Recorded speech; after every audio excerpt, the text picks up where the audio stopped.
Hi hello నమస్తే welcome to విజయ మా ఊరు ఆడియో బుక్స్ ఛానల్. నేను విజయలక్ష్మిని. ఫ్రెండ్స్, నవలా స్రవంతిలో శ్రీమతి అంగులూరి అంజనీదేవి గారి నవల ఆరాధ్య ఆడియోగా వినిపిస్తున్నాను కదా. మరి ఈరోజు ఆరాధ్య నవల ఆడియో 6వ భాగం వినిపించబోతున్నాను. మరి ఆలస్యం చేయకుండా కథలోకి వెళ్ళిపోదాం పదండి.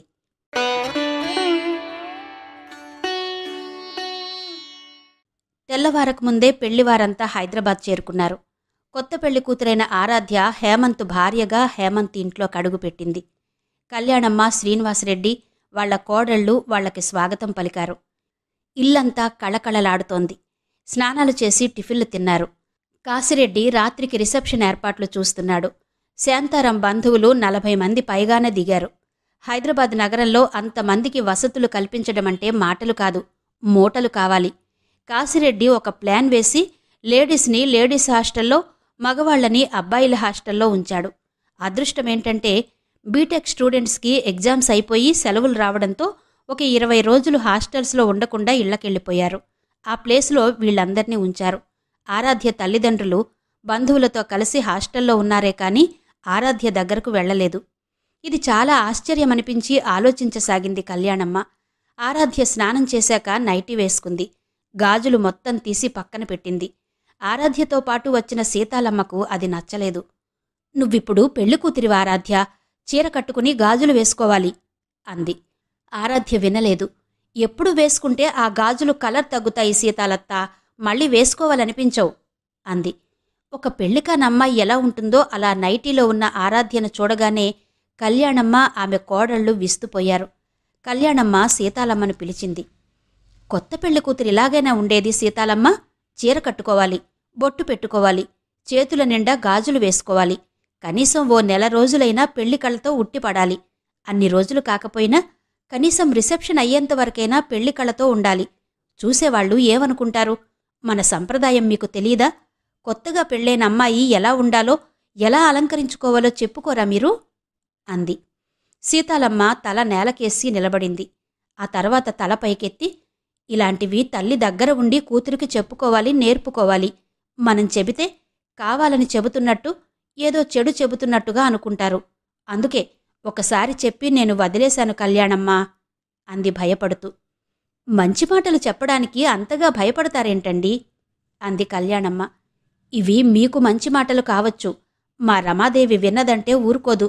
అసలు మా అమ్మాయితో మీకేం పని అంటుంది. అది బీటెక్ 4 ఏళ్లు చదివింది. మీరు చెప్పినట్టు విని చేతుల నిండా గాజులేసుకుని ఒంటి నిండా చీర కట్టుకోవడానికా అంటుంది. అప్పుడు తల ఎక్కడ పెట్టుకోవాలో మనం వెతుక్కోవాలి అందావిడ. అవాక్కయింది కళ్యాణమ్మ. సాయంత్రం 4 గంటలు కావస్తుండగా రమాదేవి, తోడికోడళ్ళు, వాళ్ల కూతుళ్ళు కాశిరెడ్డి దగ్గరికి వెళ్లారు. రిసెప్షన్కి ఆరాధ్యను మేకప్ చేయడానికి ఎవరినైనా పిలుస్తున్నారా అని అడిగారు. లేదు, మా వదినలు చేస్తారు అన్నాడు కాశిరెడ్డి. అతని వదినలిద్దరూ బీటెక్ చదివి సాఫ్ట్వేర్ కంపెనీలో జాబ్స్ చేస్తున్నారు. వాళ్ళు ఎగతాళిగా నవ్వి, మీరేదో గ్రాండ్గా చేస్తారనుకున్నాం, ఇదేనా చెయ్యడం అన్నారు. వాళ్ళడుగుతున్న విధానం అతనికి నచ్చలేదు. వాళ్ల నవ్వును కూడా భరించలేకపోయాడు. వెంటనే హేమంత్తో మాట్లాడి బ్యూటీషియన్ని పిలిపించాడు కాశిరెడ్డి. బ్యూటీషియన్ వచ్చి ఆరాధ్యను అలంకరిస్తున్న సమయంలో కళ్యాణమ్మ రిసెప్షన్కి వచ్చిన ఆడవాళ్లందరికీ పసుపు రాసి బొట్టు పెట్టి చీరలు, జాకెట్లు పెట్టింది. రిసెప్షన్ అయిన వెంటనే ఎక్కడి వాళ్ళు అక్కడికి వెళ్ళిపోతారు కాబట్టి అందరికీ అందొచ్చు, అందకపోవచ్చని ఆమె ముందుగానే పెట్టేసింది. ఆరాధ్యను రెడీ చేశారు. ఆమెకు కట్టిన శారీ నిండా హెవీ వర్క్ ఉండి చాలా గ్రాండ్ లుక్ వచ్చింది. ఆ చీరలో ఆరాధ్య ప్రాణమున్న శిల్పంలా అద్భుతంగా, అపూర్వంగా ఉంది. హేమంత్ కూడా స్టైల్గా స్పెషల్ డిజైన్ చేయించిన డిజైన్ వేర్లో ఆమెతో పోటీ పడుతున్నట్టుగా చూడ్డానికి చాలా బాగున్నాడు. రిసెప్షన్ హాల్ పూర్తిగా ఏసీ కావడంతో వచ్చిన వాళ్లంతా హాయిగా కూర్చున్నారు. చక్కటి మ్యూజిక్తో కూడిన పాటల్ని వింటున్నారు, డాన్స్ చూస్తున్నారు. జంటలు జంటలుగా వెళ్లి వేదికపై ఉన్న ఆరాధ్య, హేమంత్లను ఆశీర్వదించి ఫోటోలు దిగి డిన్నర్ హాల్లోకి వెళుతున్నారు. ఉన్నట్టుండి డిన్నర్ హాల్లో కలకలం మొదలైంది. అదెందుకో ఎవరికీ అర్థం కాలేదు. రిసెప్షన్ హాల్లో కూర్చుని ఉన్న శాంతారాంకి తన భార్య రమాదేవి కనిపించలేదు. ఆయన భార్య కోసం వెతుకుతూ లేచి వెళ్లాడు. రమాదేవి డిన్నర్ హాల్లో నుంచి బయటకొచ్చి లిఫ్ట్ దగ్గర నిలబడి కళ్ళు తుడుచుకుంటోంది. ఆమె కనిపించగానే, ఏం జరిగిందే, ఇక్కడున్నావు రమా అన్నాడు. ఆమె ఇంత నోరున అంత చేసి, ఎందుకున్నానా, తీసుకొచ్చావుగా మన వాళ్ళందర్నీ, ఛార్జీలు పెట్టుకుని ఇక్కడికి? వాళ్ళు నన్నంటున్న మాటలు వినలేక ఇక్కడికొచ్చి నిలబడి ఏడుస్తున్నా అంది. చచ, అందరూ చూస్తారు. ఏంటే నీ ఏడుపు? ఊరుకో, వాళ్ళేమంటారు నిన్ను? వాళ్ళు మనవాళ్లేగా అన్నాడు. మనవాళ్లే, కాని ఆ కళ్యాణమ్మ పెట్టిందిగా మన వాళ్ళందరికీ రంగురంగుల చీరలు. ఇంత పెళ్లి చేసి కూడా నేను మన వాళ్ళకి ఒక్క జాకెట్ ముక్కనా పట్టలేదట, మర్యాదలు చెయ్యలేదట. దెప్పుతున్నారు, కళ్యాణమ్మను పొగుడుతున్నారు. ఇదేం కర్మనో ఏమో. అందుకే నేను మీకు ముందే చెప్పాను, ఇంతమంది మీ వద్దు, మనం మాత్రమే రిసెప్షన్కి వెళ్దామని. విన్నారా? మన బంధువులందరికీ హైదరాబాద్ చూపించాలన్నారు. నన్ను తిట్టిస్తున్నారు అంటూ ముక్కును గట్టిగా పట్టుకుని చీదింది. శాంతారాం మెత్తబడి ఆమె భుజం నిమిరాడు. ఇవన్నీ మనసులో పెట్టుకుంటే నీకు మళ్ళీ బీపీ డౌన్ అయి ఇబ్బందవుతుంది. వచ్చి లోపల కూర్చోరమ్మా, నా మాట వినవా అంటూ బ్రతిమాలాడు. వస్తాన్లే, నువ్వెళ్ళి కూర్చో అని మొండిగా ఆయన చేతిని దులిపేసింది. ఆమె తత్వం తెలుసు కాబట్టి ఆయన వెళ్ళి లోపల కూర్చున్నాడు. ఆమె అక్కడ్నుంచి కదల్లేదు. డోర్ దగ్గర ఉన్న గ్లాసులో నుంచి డిన్నర్ హాల్లోకి చూస్తోంది. అక్కడ తింటున్న వాళ్లంతా ఇంకా తన గురించి ఏమేమనుకుంటున్నారో అని వాళ్ళందరి ముఖాల్లోకి నిక్కి నిక్కి చూస్తోంది. ముఖ్యమైన గెస్ట్లను డిన్నర్ హాల్లోకి తీసుకెళ్లిన కళ్యాణమ్మ బయటకొస్తుంటే రమాదేవి కనిపించింది. ఏమ్మా ఇక్కడున్నావు? ఎవరికోసం చూస్తున్నావు? అంది ఆత్మీయంగా నవ్వి కళ్యాణమ్మ. రమాదేవి ముఖం మార్చుకుంది. ఎవరికోసమో ఎందుకు చూస్తాను? నీకోసమే చూస్తున్నాను. ఇదంతా నీవల్లనే జరిగింది. మా వాళ్లంతా నాకు చెడ్డైపోయారు అంది. కళ్యాణమ్మ కంగు తిన్నది. ఏం మాట్లాడుతున్నారు? నా వల్ల చెడ్డైపోవడమేంటి? ఆమెకు అర్థం కాక అయోమయంగా చూసింది. ఏంటా? ఇదిగో ఈ డోర్ దగ్గర నిలబడి మా వాళ్లను నువ్వు రిసీవ్ చేసుకోలేదట, ఫోటోలు దిగమని పిలవలేదట, వాళ్ళు నన్ను తిడుతున్నారు అంది కోపంగా. నేను ఫోటోలకి మీ వాళ్లనే కాదు, ఎవర్నీ పిలవలేదు. ఎవరిపాటికి వాళ్ళు వేదికపైకి వెళ్లి దంపతుల మీద అక్షంతలు వేసి ఫోటోలు దిగి వెళ్తున్నారు. రిసీవింగ్ అనేది మా కాశిరెడ్డి, హేమంత్ ఫ్రెండ్స్ చూసుకుంటున్నారు. నాతో నువ్వింత కోపంగా మాట్లాడవలసిన అవసరం లేదు. ఎందుకు మాట్లాడుతున్నావో ఏమో అంది. ఎందుకా? పెట్టావుగా అందరికీ చీరలు. అవి మా వాళ్ళెవరికీ నచ్చలేదు. నిన్ను తిడుతున్నారు. వచ్చిన వాళ్ళని ప్రేమగా పలకరించాలి, మర్యాదగా చూసుకోవాలి. కాని ఈ బోడి చీరల కోసం, ఈ తిండి కోసం వస్తామా అన్నారు. తినకుండానే అలిగి కిందకెళ్ళిపోయారు కొందరు అంటూ పాములా బుసకొట్టింది. అవునా? ఆపలేకపోయావా? నన్ను పిలవలేకపోయావా? అంది కళ్యాణమ్మ. ఏం పోవాలో ఏమో. నాలాంటి వాళ్లకు ఇలాంటి మాయలెలా తెలుస్తాయి? అందరూ నాలాగే ఉంటారని నేననుకున్నాను. కాని మీలా కూడా చెయ్యగలరని నాకు తెలుసా? ఎలాగైతేనే మాలో మాకు గొడవలు పెట్టి కూర్చున్నావు అంటూ దులిపినట్టే మాట్లాడింది. గొడవలా? అంటూ ఆశ్చర్యపోయింది కళ్యాణమ్మ. అవును, గొడవలే. వాళ్ల పెళ్ళిళ్లకు ఇక మేము వెళ్ళొద్దట, మా పెళ్ళిళ్లకు వాళ్ళు రారట. వాళ్ళు నన్ను ఎలా దులిపి వెళ్లారో నీకేం తెలుసు? ఏం రిసెప్షనో ఏమో. దీనివల్ల మా వాళ్లంతా మాకు దూరమయ్యేలా ఉన్నారు. మా తోడికోడళ్ళు ఒక్కరు కూడా డిన్నర్ చెయ్యలేదు, ఏడ్చుకుంటూ వెళ్లారు అంటూ పచ్చి అబద్ధం చెప్పింది. ఆమెకు కళ్యాణమ్మను బాధ పెట్టాలని నిశ్చితార్థం జరిగిన రోజు నుండే ఉంది.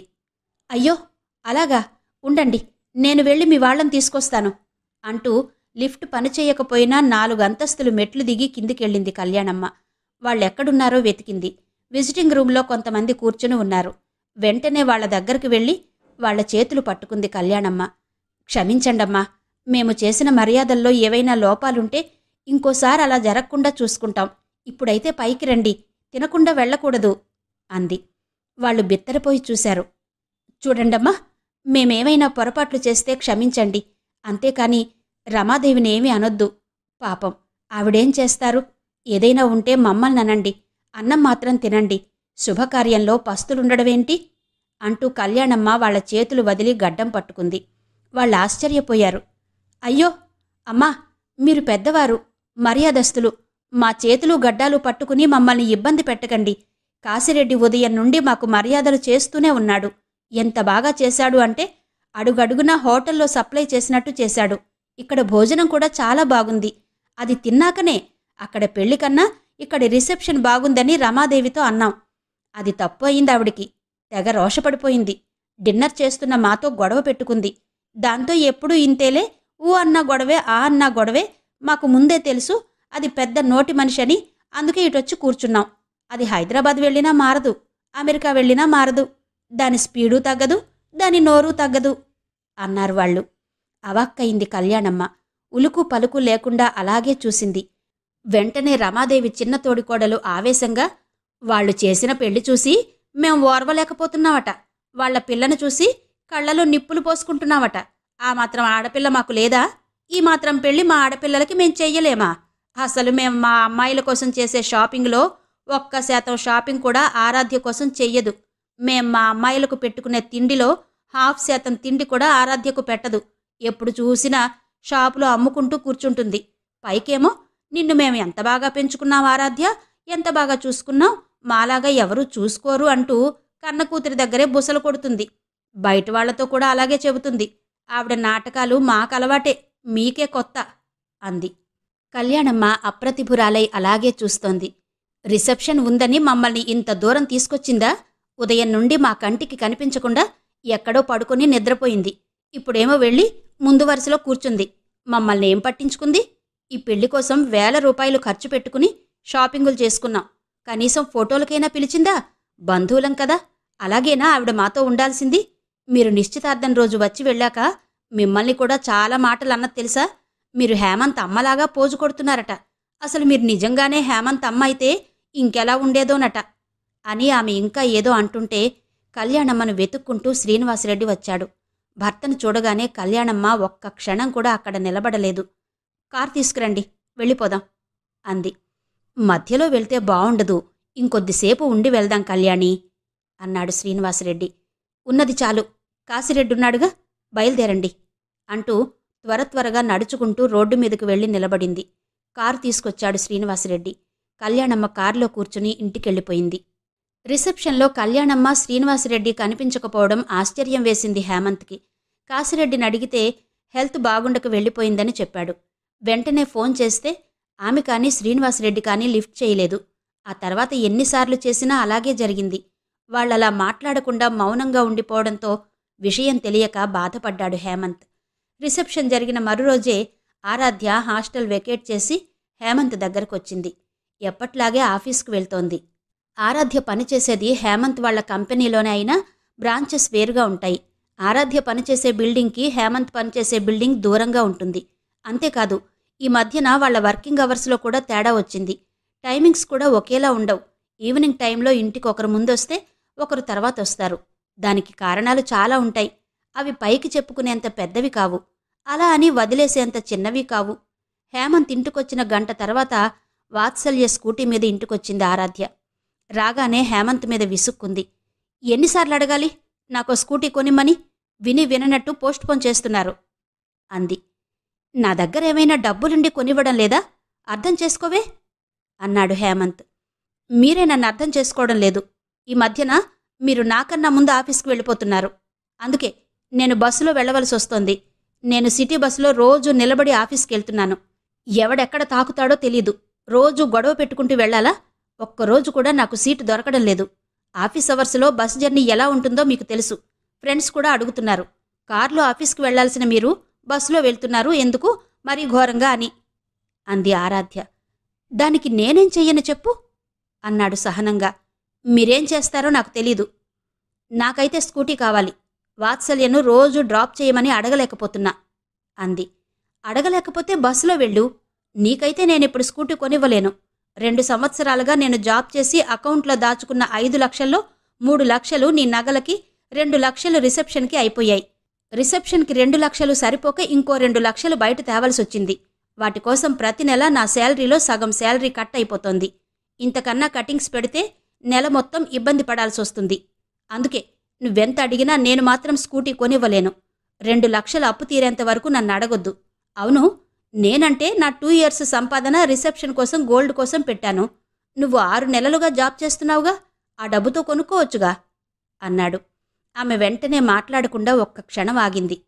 ఆ డబ్బులు లేవు. పెళ్లి ఖర్చులకి మా పేరెంట్స్ వాడేశారు అంది. అదేంటి? నాకంటే ఖర్చు పెట్టేవాళ్లు ఎవరూ లేరు కాబట్టి నా అకౌంట్లో మనీని వాడేశాను. నీకే? మీ వాళ్ళున్నారుగా. పెళ్లి వాళ్ల ఖర్చులతో చెయ్యలేదా? నీ మనీని ఎందుకు వాడారు అన్నాడు. నా మనీనే వాడారు అంది. అదే ఆరాధ్య, ఎందుకు వాడారు అన్నాడతను. ఎందుకు అంటే ఏం చెప్పాలి? కొద్దిసేపు మీ ప్రశ్నలతో విసిగించకుండా ఉంటే బావుంటుందేమో అంది ఆరాధ్య. అలాగే, కానీ నీకిప్పుడు స్కూటీ కావాలిగా, నీ శాలరీతో కొనుక్కో, ఇన్స్టాల్మెంట్లో కట్టుకోవచ్చు అన్నాడు. అది వీలు కాదు, నా శాలరీని మా మమ్మీకి పంపిస్తున్నాను, చిట్టి కట్టమని, సేవింగ్స్ కావాలిగా అంది. సరే, పెళ్లిలో నేను నీకోసం కొన్న ఆర్నమెంట్స్ పట్టుకెళ్ళి బ్యాంకులో లోన్ తీసుకుందాం, అవి ఉన్నా నువ్వేం పెట్టుకోవటం లేదుగా, బీరువాలో ఉండేదేగా, ఇలా వాడుకుంటే నీ అవసరం కూడా తీరినట్టవుతుంది అన్నాడు. ముందు వద్దంది ఆరాధ్య. ఆ తర్వాత అతను పట్టుబట్టడంతో ఒప్పుకుంది. మరుసటి రోజు బీరువాలో ఉన్న బంగారు ఆభరణాలను పట్టుకుని ఇద్దరూ బ్యాంకుకు వెళ్లారు. మేనేజర్ని కలిశారు. ఆయన వాళ్ళు చెప్పింది విన్నాడు. మీరెళ్ళి హెడ్ క్యాషియర్ని కలవండి, మీ దగ్గర ఉన్న ఆర్నమెంట్స్కి ఎంత లోన్ వస్తుందో చెప్తారు, అంతా ఆయనే చూస్తారు అని వాళ్లను హెడ్ క్యాషియర్ క్యాబిన్ దగ్గరకు పంపాడు. వాళ్ళు వెళ్ళి హెడ్ క్యాషియర్ని కలిశారు. హెడ్ క్యాషియర్ వాళ్ల దగ్గర ఉన్న ఆర్నమెంట్స్ని చేతిలోకి తీసుకుని వాటి వైపు చూశాడు. మీకు లోన్ ఎంత కావాలి అని అడిగాడు. ఎంత వచ్చినా ఇవ్వండి సార్ అన్నాడు హేమంత్. స్కూటీకి కొంత పోయినా మిగిలింది అప్పుకి కట్టొచ్చన్న ఆలోచనతో. ఆయన వెంటనే వాళ్ల బ్యాంకులో ఆర్నమెంట్స్ని చెక్ చేసే అప్రైజర్కి ఫోన్ చేశాడు. అప్రైజర్ వచ్చాడు. ఆ ఆర్నమెంట్స్ని తీసుకుని చెక్ చేశాడు. ఎంత ప్యూరిటీ ఉందో చెప్పాడు. దానికి ఎంత అమౌంట్ వస్తుందో చెప్పాడు. అది విని ఆశ్చర్యపోయాడు హేమంత్. ఆ బ్యాంకులో ఒక్క క్షణం కూడా కూర్చోకుండా వెంటనే లేచాడు. ఆర్నమెంట్స్ని తీసుకుని ఆరాధ్యతో బయటికి నడిచాడు. ఆ అప్రైజర్ అలా అంటున్నాడేంటి ఆరాధ్య? నీకు మీ వాళ్ళు పెట్టింది 17 క్యారెట్ల గోల్డా? అలా ఎందుకు పెట్టారు? గోల్డ్ కోసం నా దగ్గర 3 లక్షలు తీసుకున్నారుగా, నువ్వేగా తీసుకెళ్ళిచ్చావు. 3 లక్షలు తీసుకుని 2 లక్షలకే కొన్నారు. మిగిలిన 1,00,000 ఏమైంది? నీకేవైనా చెప్పారా అన్నాడు.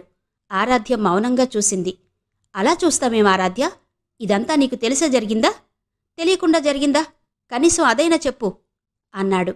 ఆమె మాట్లాడలేదు. పెళ్ళి అనుకున్నప్పటి నుండి మీ వాళ్ళు ఎలాంటి వాళ్ళో అంతో ఇంతో తెలుస్తున్నా మరీ ఇలాంటి వాళ్ళు అనుకోలేదు. ఎవరైనా సొంత కూతురికి ఇలాంటి నగలు చేయిస్తారా? అసలు నిన్ను మీ వాళ్ళు ప్రేమతో పెంచారా, మోసంతో పెంచారా అన్నాడు కోపంగా. ఏదో మాట్లాడబోయింది ఆరాధ్య. హేమంత్ కోపాన్ని ఆపుకోలేకపోతున్నాడు. మాట్లాడకు, నోరెత్తావంటే ఊరుకోను. అసలు మీ వాళ్ళు నిన్నెంత అవమానించారో తెలుసా? తెలిస్తే వాళ్లను నువ్వు జీవితంలో క్షమించవు. కాని నీకేం తెలీదు. నీది పిచ్చి ప్రపంచం, వాళ్లది మాయా ప్రపంచం. అన్ని మాయలు వాళ్లకు తెలుసు. ఎవర్ని ఎలా మోసం చెయ్యాలో తెలుసు. ఎలాంటి మోసం చేస్తే ఎన్ని డబ్బులొస్తాయో తెలుసు. నిజంగా మీ వాళ్ళు మనుషులు కారు, దొంగలు, దొంగల్ని మించిన దొంగలు అన్నాడు ఆవేశంగా. మా వాళ్ళని దొంగలంటారా? కళ్ళు పెద్దవి చేసి చూసింది ఆరాధ్య. దొంగలు కూడా తన ఒడిలో పెంచుకున్న ఆడపిల్లకు మంచి నగలే చేయిస్తారు. మీ వాళ్ళది కూడా చెయ్యలేదు. అసలు మీ వాళ్ళకి ఏం తెలిసే? మాయలు మోసాలు తప్ప. ఎప్పుడు చూసినా గొడవలు, ఎక్కడికెళ్ళినా గొడవలు. మన రిసెప్షన్ రోజు విడిది కోసం ఏర్పాటు చేసిన హాస్టల్లో ఆ రాత్రంతా నిద్రపోకుండా మీ వాళ్ళేం చేశారో తెలుసా? కిటికీలు తలుపులు మూసుకుని గోలగోలగా అరుచుకున్నారట. కొట్టుకోవడం ఒక్కటే వినిపించలేదు గాని పెద్ద గొడవే జరిగిందని వార్డెన్ చెప్పింది. అప్పుడే అర్థమైంది నాకు మీ వాళ్లవి కుళ్ళు బుద్ధులు, కుట్రబుద్ధులు అని అన్నాడతను. ఎన్ని మాటలంటున్నారండి మా వాళ్ళని అంది ఆరాధ్య. ఉత్త పుణ్యానికేం అనడం లేదులే, కడుపు మండి అంటున్నాను. అప్పుడేమో రిసెప్షన్కొచ్చినట్టొచ్చి బ్లేమ్ చేసి వెళ్లారు. ఇప్పుడేమో బంగారం ఇలా చేసి డబ్బులు మిగిల్చుకున్నారు. అసలు నిన్ను చేసుకున్నప్పటి నుండి నాకేదో పట్టుకుంది, నెత్తినేదో కూర్చుంది. విపరీతమైన మోసాలు జరిగిపోతున్నాయి. అసలు నేనేమైనా మీ వాళ్ళని అది కావాలి ఇది కావాలి అని అడిగానా? కట్నం కావాలన్నానా, కారు కావాలన్నానా? నువ్వే అన్నావు మా వాళ్ళు డబ్బులిస్తారు, బంగారం ఇస్తారు, ల్యాండ్ కొనిస్తారు అని. అవన్నీ ఏమో తెలియదు గాని నా అకౌంట్లో మనీ మొత్తం ఖాళీ అయింది అన్నాడు. ఆమె డల్గా చూస్తూ నెమ్మదిగా నోరు విప్పింది. ఇది ఎలా జరిగిందో నాకు కూడా షాకింగ్గానే ఉంది హేమంత్. వాళ్ళు చేసింది కరెక్ట్ కాదు. నేను మా వాళ్లతో మాట్లాడతాను, మీరింకేం మాట్లాడకండి అంది. ఏం మాట్లాడతావే నువ్వు? ఏ రంగంలో వాళ్ళు ఆ రంగంలో ఈజీగా మోసాలు చేస్తారని విన్నాను, కానీ మరీ ఇంటల్లుండే ఇలా చేస్తారనుకోలేదు. నాకెవ్వరూ లేరు, అడిగేవాళ్ళు అంతకన్నా లేరనేగా మీ వాళ్ల ధీమా. కాని నేను మీ వాళ్లను వదలను. మీ బంధువుల్లో టీవీలు రేడియోలు ఎవరో తెలుసుకుని వాళ్ల దగ్గరికి వెళ్ళి జరిగింది మొత్తం చెప్పి మీ వాళ్ల పరువు తీస్తాను అన్నాడు కోపంగా హేమంత్. ముఖం ఎర్రబడేలా చూసింది ఆరాధ్య. అలా వాళ్ల పరువు తీస్తే మీకేమొస్తుంది అంటూ గట్టిగా అరిచింది ఆరాధ్య. ఏమొస్తుందా? ఇంకెవరు ఆడపిల్లకి చేయించే బంగారు నగల్లో ఇలాంటి కక్కుర్తి పనులు చెయ్యకుండా ఉంటారు, ఆడపిల్లని బాధ పెట్టకుండా ఉంటారు అన్నాడు. హా, లోకల్లో ఉండేవాళ్లందరికీ ఇప్పుడు మీ మాటలు వినిపిస్తున్నాయి. విని వెంటనే మారిపోతున్నారు. ఇక చాలా ఆపండి. తిట్టిన కాడికి. కోపం తగ్గించుకోండి. మా వాళ్లకి నేనంటే ప్రాణం అంది రోషంగా ఆరాధ్య. అప్పటికే ఆమె కళ్ళు కదిలిస్తే వర్షించేలా ఉన్నాయి. హేమంత్ మౌనంగా ఆమె వైపు చూశాడు. ఏమనుకున్నాడో ఏమో, మళ్లీ మాట్లాడలేదు. ఎవరి పాటికి వాళ్లు ఆఫీస్కి వెళ్ళిపోయారు. ఆరాధ్య తల్లికి ఫోన్ చేసి గోల్డ్ విషయం చెప్పింది. వెంటనే ఆ ఫోన్ని శాంతారాం అందుకుని ఆరాధ్యతో మాట్లాడాడు. ఆరాధ్య చెప్పింది విని వెళ్లి వాళ్ల తమ్ముళ్లతో చెప్పుకున్నాడు. వాళ్ళు, నువ్వేం భయపడకన్నయ్యా అని ఆయనకు ధైర్యం చెప్పి హేమంత్కి కాల్ చేశారు. ఏమయ్యా హేమంత్, నీకు మా అమ్మాయినిచ్చాం. ఆ మాత్రం మా మీద నీకు నమ్మకం లేదా? మేం పెట్టింది 22 క్యారెట్లే, 17 క్యారెట్లన్నావట అన్నారు. మండింది హేమంత్కి. కావాలంటే మీరు తీసుకెళ్లి టెస్ట్ చేయించుకోండి అన్నాడు. శాంతారాం తమ్ముడు గలగల నవ్వాడు. ఏంటి, మేం టెస్ట్ చేయించాలా? మాకు గోల్డ్ ఫీల్డ్లో 22 సంవత్సరాల అనుభవం ఉంది. మమ్మల్నే టెస్ట్ చేయించుకోమంటావా? చూస్తుంటే మాకే పెర్సెంటేజులు నేర్పేలా ఉన్నావు. ఏదో సాఫ్ట్వేర్ జాబ్ చేసుకునేవాడివి. నీకెందుకీ నగల వ్యవహారాలు? పెట్టుకునేది మా అమ్మాయే కదా, సైలెంట్గా ఉండిపో అన్నాడు. ఎలా ఉండిపోతానండి? ఆ డబ్బులు మీవి కావు, నావి. ఆ నగలు మీ అమ్మాయికి పెళ్లిలో మీరు పెట్టినవి కాదు, నేను పెట్టినవి. ప్యూర్ గోల్డ్ రేటు తీసుకుని 17 క్యారెట్లు ఎలా ఇచ్చారు? అది అడగకుండా ఎలా ఉంటాను అన్నాడు హేమంత్. అడిగి లాభం లేదు. అది 17 క్యారెట్లు ఉన్నట్టు ఏదైనా గోల్డ్ షాప్కెళ్ళి అక్కడ దాన్ని టెస్ట్ చేసినట్టు ప్రూఫ్లు తీసుకురా. అప్పుడే మేం దాన్ని రిటర్న్ తీసుకుంటాం. అంతవరకు వేరే ఆర్నమెంట్సు నీకివ్వం అన్నాడతను. శాంతారాంకి ముచ్చెమటలు పోస్తున్నాయి. ఎక్కువ తక్కువ మాట్లాడితే ఫ్యూచర్లో తన కూతురికి అల్లుడి చేతిలో ఏం జరుగుతుందోనని భయంగా ఉంది. ఏదో డబ్బుకి గడ్డి తిని తప్పు చేయడం వేరు, దాని పర్యవసానాన్ని ఊహించుకుంటూ బ్రతకడం వేరు.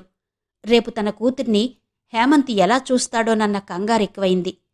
ఒరే తమ్ముడు, నా అల్లుడితో నువ్వింకేం మాట్లాడకు, ఫోన్ పెట్టేసేయ్ అన్నాడు. శాంతారాం తమ్ముడు వెంటనే ఫోన్ కట్ చేశాడు. నువ్వసలే పిరికోడివి, నీ ఏడుపు ఏదో నువ్వేడ్చుకో పో, మళ్ళీ రాకు అన్నాడతను. శాంతారాం ఇంటికి వెళ్లి ఆలోచిస్తూ కూర్చున్నాడు.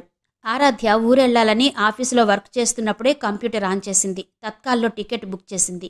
4th ఫ్లోర్లో ఉన్న హేమంత్కి కాల్ చేసింది. ఇవాళ నాకు క్లయింట్ మీటింగ్ ఉంది హేమంత్, అదయ్యేటప్పటికీ రాత్రి 9 అయ్యేలా ఉంది. ఇంటికి రాను, ఇట్నుండిటే మా ఊరు వెళ్తాను అంది. హేమంత్ ఉలిక్కిపడ్డాడు. ఏయ్, ఎందుకంత అర్జెంటుగా ఊరు వెళ్లాలంటున్నావు? మీ వాళ్ళేమైనా కాల్ చేశారా? ఎందుకు వెళ్తున్నావు అన్నాడు. మా వాళ్లేమీ నన్ను రమ్మలేదు, నేనే వాళ్లతో మాట్లాడదామని వెళ్తున్నాను. ఒకరోజు లీవ్ పెట్టాను. రేపు రాత్రికి రిటర్న్ అవుతాను. ఎల్లుండి డ్యూటీలో ఉంటాను అంది ఆరాధ్య. మాట్లాడేదేవైనా ఉంటే ఫోన్లో మాట్లాడుకోవచ్చుగా, నువ్వెందుకు వెళ్ళడం అన్నాడు. ఫోన్లో మాట్లాడితే మన దగ్గర ఉన్న గోల్డ్ ఎవరు తీసుకెళ్తారు? నేనేగా వెళ్ళివ్వాలి అంది.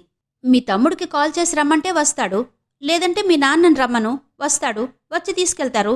నువ్వు వెళ్ళకు అన్నాడు హేమంత్. మా తమ్ముడు మద్రాసులో ఉన్నాడు, వాడికి క్లాసులు పోతాయి. మా నాన్న ఇంత దూరం జర్నీ చేయలేడు, నేనే వెళ్ళి వస్తాను అంది. నువ్వెళ్ళడం నాకిష్టం లేదు అన్నాడు హేమంత్.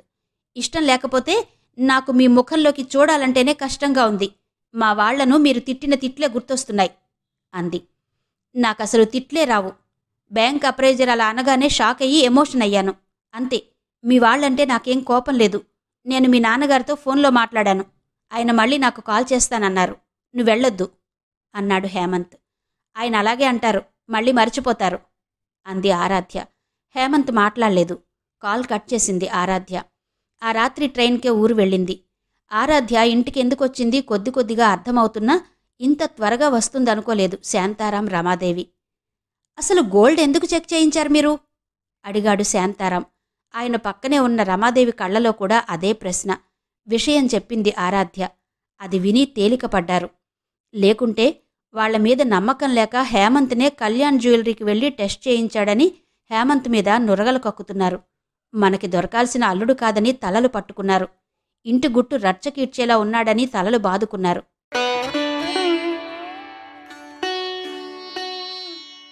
ఇది తెలిసినప్పటినుండి ఆయన చాలా కోపంగా ఉన్నారు డాడీ. మిమ్మల్ని బాగా తిడుతున్నారు. మీరు చేసింది మాయా, మోసం, దగా అంటున్నారు. నేనేమైనా ఎదురు మాట్లాడితే కొడతాడేమోనని భయంగా ఉంది. అందుకే నేనేం మాట్లాడలేకపోతున్నాను అంది ఆరాధ్య. శాంతారాం మాట్లాడలేదు. రమాదేవి మాత్రం, మాట్లాడారాధ్య. హేమంత్తో నువ్వేం మాట్లాడాలనుకుంటున్నావో అది మాట్లాడు. కొడితే ఊరుకుంటావా? గృహహింస కేసు కింద వాడిని బుక్ చేసి బొక్కలో తోయించవా? నువ్వు మాట్లాడేదేదో ధైర్యంగా మాట్లాడు. మూగముద్దులో ఉంటే వాడు మగవాడు, ఆడిస్తాడు. ఆడడానికి నువ్వు మామూలు ఆడపిల్లవి కాదు.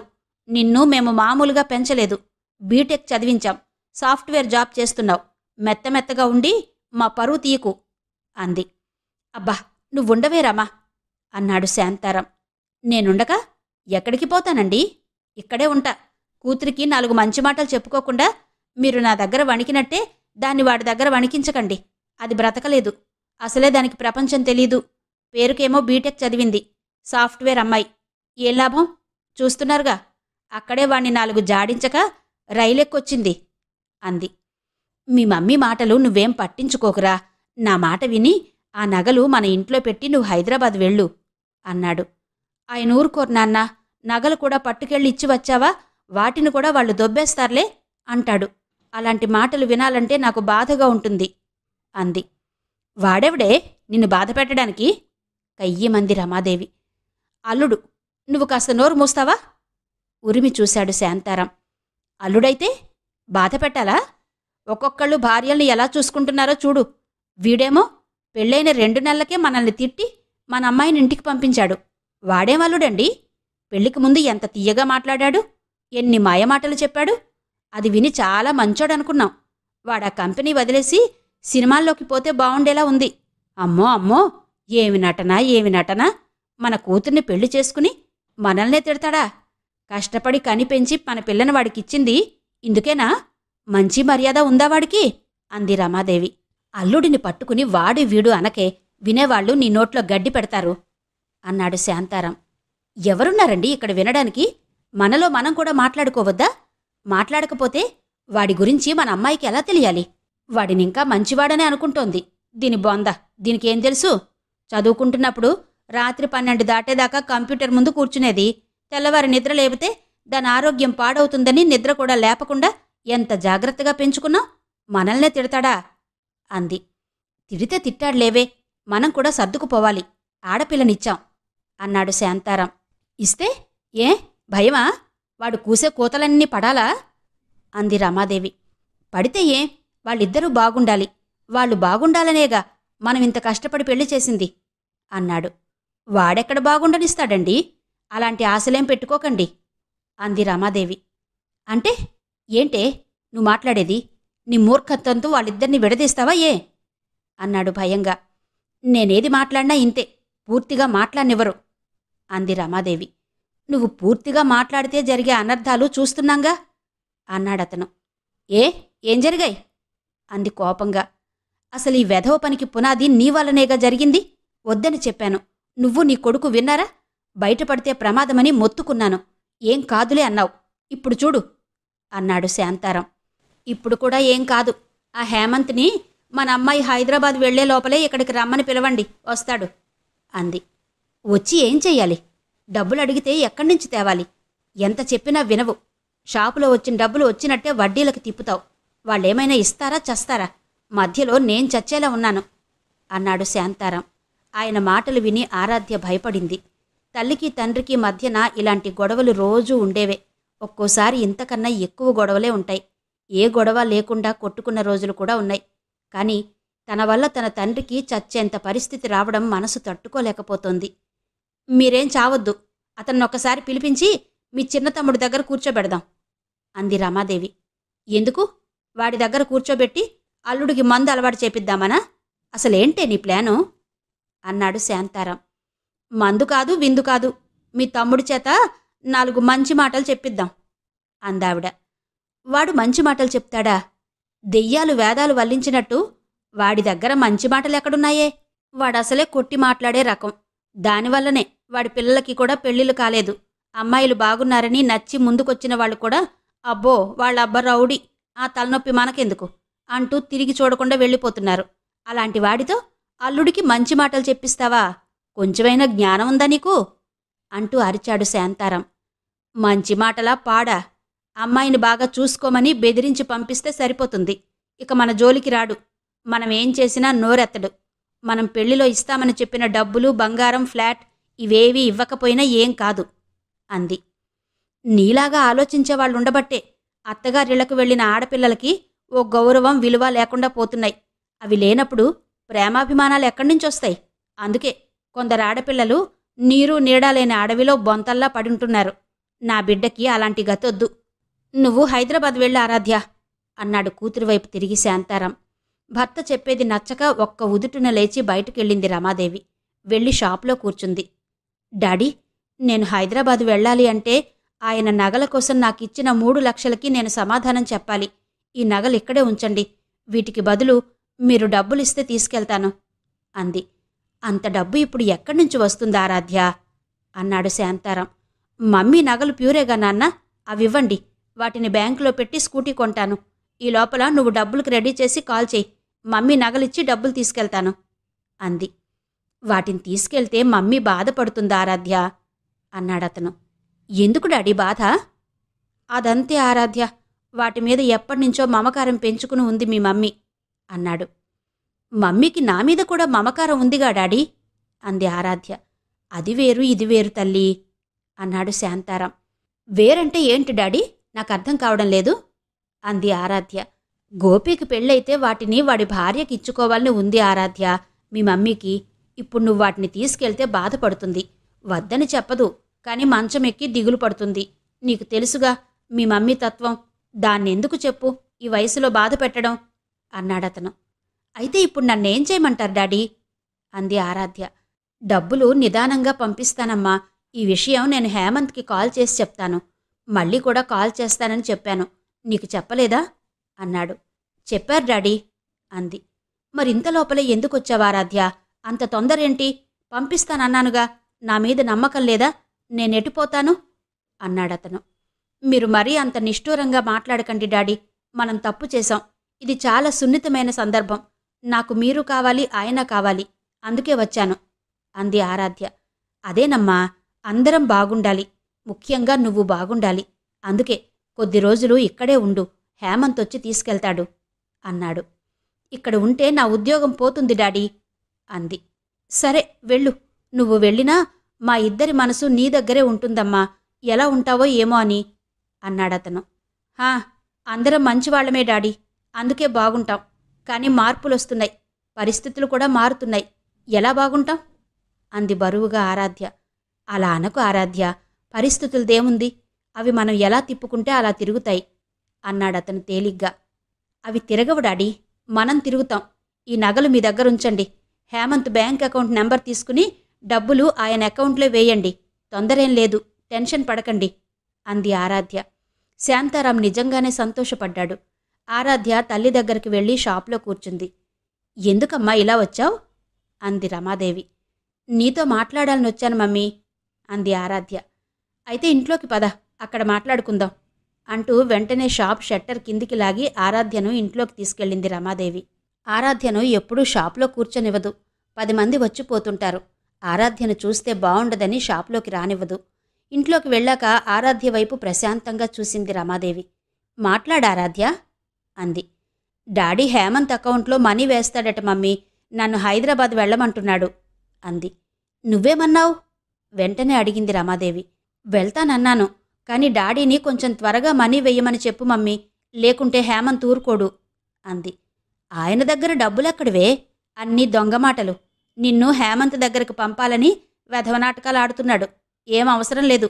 నువ్వు హేమంత్ దగ్గరకు వెళ్లకు అంది. హేమంత్ దగ్గరికి వెళ్లకుండా నేనెక్కడుండాలి మమ్మీ అడిగింది ఆరాధ్య.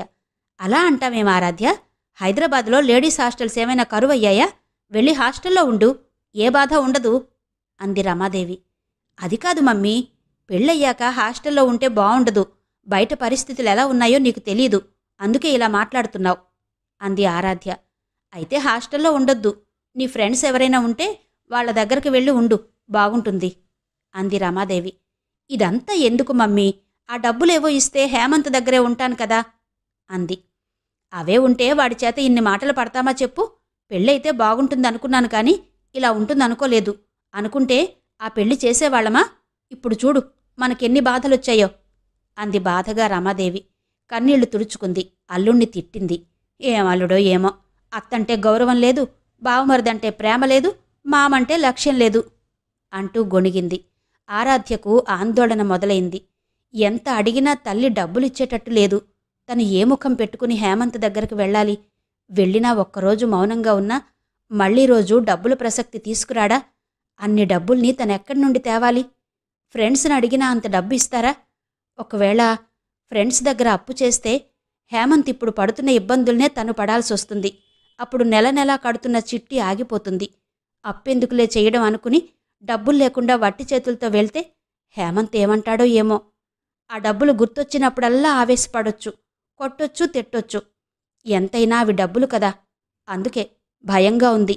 తల్లి చెప్పినట్టు ఫ్రెండ్స్ దగ్గరికి వెళ్లాలని లేదు, భర్త దగ్గరికే వెళ్ళి ఉండాలనుంది. కానీ భర్త దగ్గరికి వెళ్ళి ఉంటే ఆత్మాభిమానం కొంచెం కూడా ఉండదు. ఆత్మగౌరవాన్ని పూర్తిగా చంపుకోవాలి.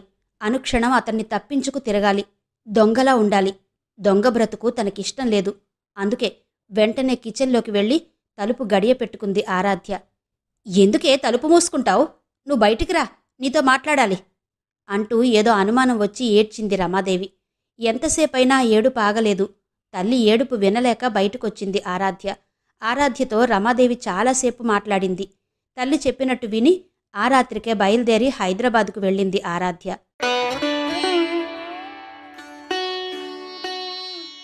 వాత్సల్య ఉదయాన్నే నిద్రలేచి ఎదురుగా ఉన్న మిల్క్ పాయింట్ దగ్గరికి వెళ్ళింది. పాల్ ప్యాకెట్ కొనుక్కుని 4 అడుగులు వెయ్యగానే అప్పుడే ట్రైన్ దిగి బ్యాగ్ తగిలించుకుని నడుచుకుంటూ వస్తున్న ఆరాధ్య కనిపించింది.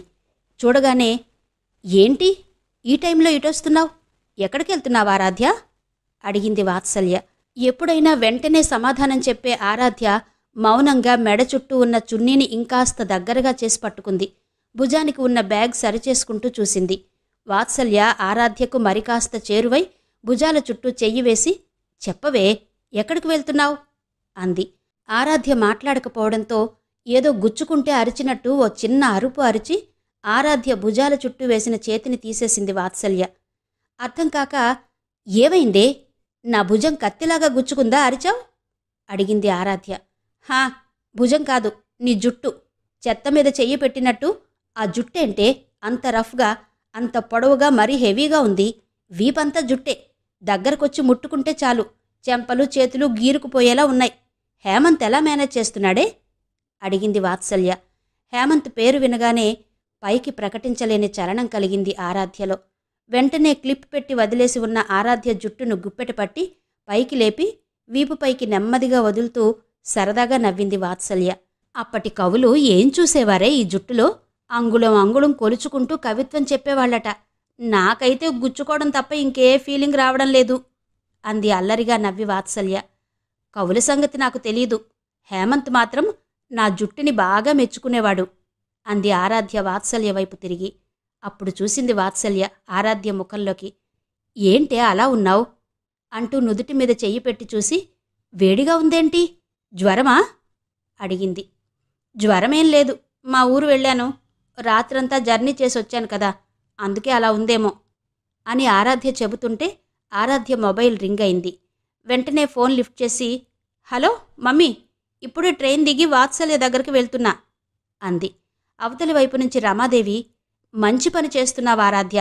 వాడి దగ్గరకు వెళ్తే ఒకసారి కాకపోయినా ఒకసారైనా డబ్బులు తెమ్మని టార్చర్ పెడతాడు. నాకు తెలిసి వాడికి దూరంగా ఉండడమే బెటర్ అంది. తల్లి గొంతులో చాలా సంతోషం వినిపించింది ఆరాధ్యకి. ఆరాధ్య తల్లితో మాట్లాడుతుండగానే వాత్సల్య ఉండే ఇల్లొచ్చింది. రావే అంటూ వాత్సల్య ఆరాధ్య చెయ్యి పట్టుకుని ఆప్యాయంగా లోపలికి తీసుకెళ్ళింది. నిన్ను చూస్తుంటే ఏదో సమస్యతో సతమతమవుతున్నట్టు భారంగా అనిపిస్తున్నావు. ఏం జరిగింది? అంది వాత్సల్య. ఏం లేదు వాత్సల్య, హేమంత్ ఇంట్లో లేడు. అతను లేకుండా ఇంట్లో ఉండలేక ఇలా వచ్చాను అంటూ అబద్ధం చెప్పింది. తర్వాత నెమ్మదిగా నిజం చెప్పొచ్చులే అనుకుంది. నాకు తెలిసి హేమంత్ ఎక్కడికి వెళ్ళడు. ఒకవేళ అతని ఇంట్లో లేకపోయినా అలవాటు చేసుకోవాలి. నైబర్స్ ఎవరో ఒకరుంటారుగా, తోడుగా రమ్మంటే ఎవరో ఒకరు రారా అంది వాత్సల్య. వాత్సల్య వాళ్ల రూమ్మేట్ సరయు ఇంకా నిద్ర లేవలేదు. సరయు కూడా వాత్సల్యతో పాటే సాఫ్ట్వేర్ జాబ్ చేస్తోంది. ఇద్దరూ కలిసి చాలా రోజులుగా ఆ ఇంట్లో ఉంటున్నారు.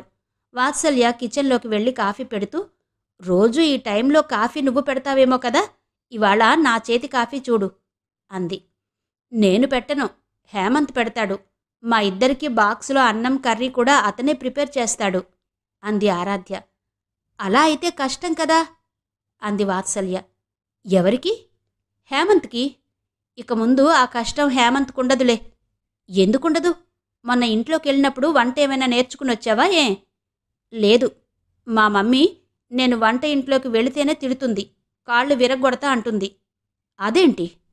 ఈ రోజుల్లో అమ్మాయిలు వంటలు చెయ్యరట. నన్ను బీటెక్ చేయించింది వంట చేయడానికి కాదట. అందుకే నాకు వంట రాదు. మరి హేమంత్ ఏమీ అనడా?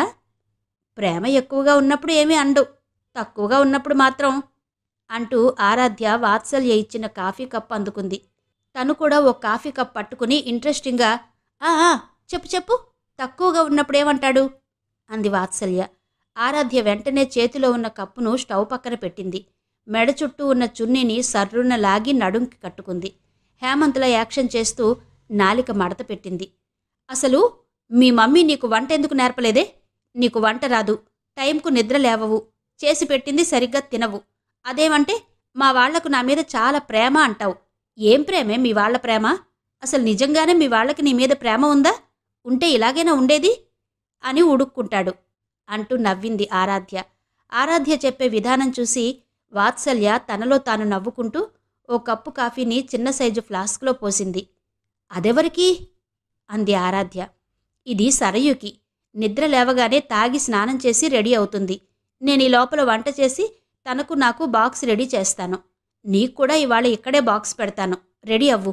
ఇంకో వారం రోజుల వరకు వంట డ్యూటీ నాదే. ఆ తర్వాత వారం సరయు చేస్తుంది అంది వాత్సల్య. బావుంది, మీ ఇద్దరి పని షేరింగ్ అంది ఆరాధ్య. కానీ ఈ ఇంట్లో నేను సరయు ఇద్దరమే అయ్యాం ఆరాధ్య. ఇంకో మెంబర్ మాతో కలిస్తే ఎకనామికల్గా సపోర్ట్ ఉండేది. అన్నీ షేర్ చేసుకునేవాళ్ళం. అన్నీ అంటే రెంట్, కరెంట్, రేషన్ ఎట్సెట్రా. అదే ఆలోచిస్తున్నాం. మా ఆఫీస్లోనే సింగిల్గా ఎవరైనా ఉంటే మా గదిలో జాయిన్ చేసుకుందామని ఉంది అంది వాత్సల్య. అంతేకాదు, ఒకప్పుడు ఏ ఐటెం ఎంత రేటు ఉండేదో ఇప్పుడు ఎంత పెరిగిందో వివరించి చెప్పింది. వాత్సల్య చెప్పేది నిజమే. ఆదాయం పెరిగింది, అంతకు మించిన ఖర్చులు పెరిగాయి, అవసరాలు ఎక్కువయ్యాయి. వాటికి తగినట్టుగా పోటీ పెరిగింది. పోటీ పడాలన్న ఫ్యాషన్ పెరిగింది. సరయు అప్పుడే నిద్రలేచింది. ఫ్లాస్క్లో ఉన్న కాఫీ తాగుతూ వాళ్ల దగ్గర నిలబడింది. వాత్సల్య ఆరాధ్యను సరయుకు పరిచయం చేసింది. ముగ్గురు రెడీ అయ్యి ఆఫీస్కు వెళ్లారు.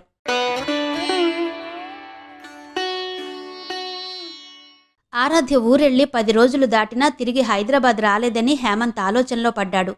ఫోన్ చేస్తే ఆరాధ్య లిఫ్ట్ చేయడం లేదు. వాళ్ల నాన్నగారు కూడా అంతే. చెయ్యగా ఒకసారి రమాదేవి లిఫ్ట్ చేసి, వస్తుందిలే బాబూ, తొందరే ఉంది అంది. వాళ్లకి తొందర లేకపోవచ్చు, తనెలా ఉండాలి? కంప్యూటర్ ముందు కూర్చుని వర్క్ చేస్తుంటే కళ్ళకి ఆరాధ్యనే కనిపిస్తోంది. ఒకటి చెయ్యబోయి ఇంకోటి చేస్తున్నాను, ఇంకొకటి చెయ్యబోయి మరోటి చేస్తున్నాను. డిలీట్ చేయాల్సిన వాటిని ఉంచుతున్నాను, ఉంచాల్సిన వాటిని డిలీట్ చేస్తున్నాను. మైండ్ మొత్తం డిస్టర్బ్డ్గా ఉంది. ఎటు ఆలోచించలేకపోతున్నాను, ఏం చెయ్యలేకపోతున్నాను. వాళ్ళేమైనా మాట్లాడతారు. ఆరాధ్య తల్లిదండ్రులు ఎలాంటివారో హేమంత్కి ఇప్పుడిప్పుడే తెలుస్తోంది. గోపీకి కడుపు నిండా తిండి పెట్టి పెంచితే, కూతురికేమో నువ్వంటే మాకు ప్రేమ అంటూ మాయను పెట్టి పెంచారు. ఆ మాయ వల్లనే, ఆ మోసపు మాటల వల్లనే ఆరాధ్య మూర్ఖంగా తయారైంది. ఆ మూర్ఖానికి తోడుగా పెళ్లికి ముందు ఏం నూరిపోసారో ఏమో, పెళ్ళైన క్షణం నుండే చెప్పిన మాట వినేది కాదు, ప్రేమగా మాట్లాడేది కాదు, ప్రేమగా చూసేది కాదు. అలిగేది, ఆవేశపడేది, పిచ్చిగా అరిచేది. ఎంత ముద్దు చేసినా అలక నుండి దిగేది కాదు. తినమని చెప్పగానే తినదు. పిలవాలి, బ్రతిమాలాలి. ఎప్పుడో తింటుంది. దానికోసం గంటలు టైం పడుతుంది. అప్పటికే మిడ్నైట్ దాటేది. ఏ ఐటెం చేసి పెట్టినా నచ్చదు. నువ్వు చేసింది ఒక్కటి కూడా మా మమ్మీ చేసినట్లేదు, టేస్ట్లెస్, తినలేకపోతున్నా, ఆకలిని తట్టుకోలేక రోజంతా జ్యూసులు తాగి చచ్చిపోతానేమో అంటుంది. అదేదో పెద్ద నేరం చేసిన వాడిని చూసినట్టు చూస్తుంది. అలా ఎందుకు చూస్తుందో ఒక్కోసారి అర్థం కాదు. ఎందుకలా చూస్తావా ఆరాధ్య అని అడిగితే, నాకు యాపిల్ కంపెనీ ల్యాప్టాప్ని వాడాలనుంది. మీరేమో నేనెప్పుడు ల్యాప్టాప్ అడిగినా నీకెందుకు ల్యాప్టాప్, ఇంట్లో నుండి కనెక్ట్ అయి చేసే ఆఫీస్ వర్క్ నీకే ఉంటుంది అంటారు. వర్క్ లేనంత మాత్రాన ల్యాప్టాప్ కొనరా? ఆఫీస్ వర్క్ లేనంత మాత్రాన ల్యాప్టాప్తో వేరే అవసరాలేముండవా? మీరు కంపెనీ వాళ్ళిచ్చిన ల్యాప్టాప్ని వాడుతున్నారు. మరి నేను కూడా మీలాగే బీటెక్ చేసిన అమ్మాయిని కాదా? నాకుండదా ల్యాప్టాప్ యూజ్ చెయ్యాలని? యాపిల్ కంపెనీ కాకపోయినా కనీసం లెనోవో కంపెనీదైనా కొనొచ్చు కదా. ఎన్నిసార్లు రిపీట్ చేసి అడిగినా నో అంటారే గాని కొనిస్తున్నారా? ఆ మాత్రం డబ్బులు లేనప్పుడు పెళ్ళెందుకు చేసుకున్నారు? అసలు పెళ్లికి ముందు నాకు ఎన్నెన్ని ఎక్స్పెక్టేషన్స్ ఉండేవి, అవన్నీ ఇప్పుడు రివర్స్ అయ్యాయి అంటూ ముఖం పక్కకి తిప్పేసుకుంటుంది. అటు తిప్పిన ముఖం ఇటు తిరగాలి అంటే దానికో రోజు పట్టేది. అయినా భరించాడు. కొద్ది కొద్దిగా మార్చుకోవచ్చులే అనుకున్నాడు. ఈ లోపలే గోల్డ్ గొడవొచ్చి వెళ్ళిపోయింది. వెళ్ళిపోయినా ఇన్ని రోజులా ఉండేది. వెంటనే రావద్దా? కనీసం ఫోన్ అయినా చెయ్యొద్దా? అక్కడే ఉండిపోతే ఇక్కడ జాబ్ సంగతేంటి? ఆ జాబ్ రావడానికి తనెంత కష్టపడ్డాడు? అది తెలిసే ఇన్ని రోజులుందా? కాశిరెడ్డితో జరిగింది మొత్తం చెప్పాడు హేమంత్. అది విని కాశిరెడ్డి ఆశ్చర్యపోలేదు. గోల్డే కాదు హేమంత్, రిసెప్షన్లో ఆరాధ్యకి వాళ్లు కట్టిన చీర కూడా నువ్విచ్చిన 25,000 చేసి ఉండదని మా వదినలు అప్పుడే అన్నారు. వాళ్ళు మన దగ్గర షాపింగ్ చేయకపోవడం కూడా ఇలా చెయ్యాలన్న ప్లాన్తోనే. అది విని నాకే అనిపించింది, మోసాలు ఇలా చేసేవాళ్లు కూడా ఉన్నారా అని. డబ్బు పాపిష్టిది, ఏవైనా చేయిస్తుంది. కాని నువ్వివేం మనసులో పెట్టుకోకుండా వాళ్ల ఊరెళ్ళి ఆరాధ్యం తీసుకురా అన్నాడు. కళ్యాణమ్మ కూడా అదే చెప్పింది. నువ్వు ఆరాధ్యని ఎక్కువ రోజులు వాళ్ళ మమ్మీకి దగ్గరగా ఉంచొద్దు హేమంత్.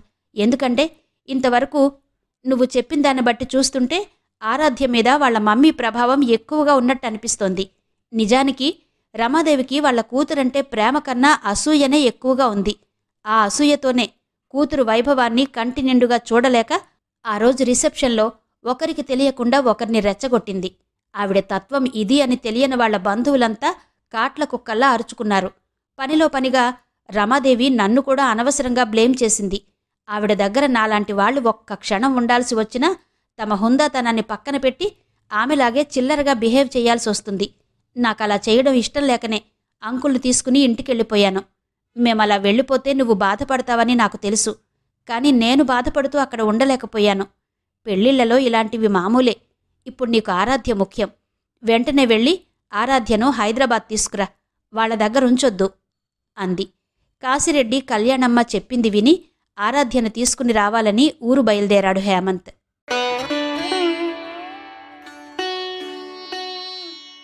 ఆరాధ్య శ్రీమతి అంగులూరి అంజనీదేవి గారి నవల ఆడియో 6వ భాగం విన్నారు కదా. మిగిలిన కథ తర్వాతి భాగాల్లో వినిపిస్తాను. అంతవరకు సెలవు. నమస్తే.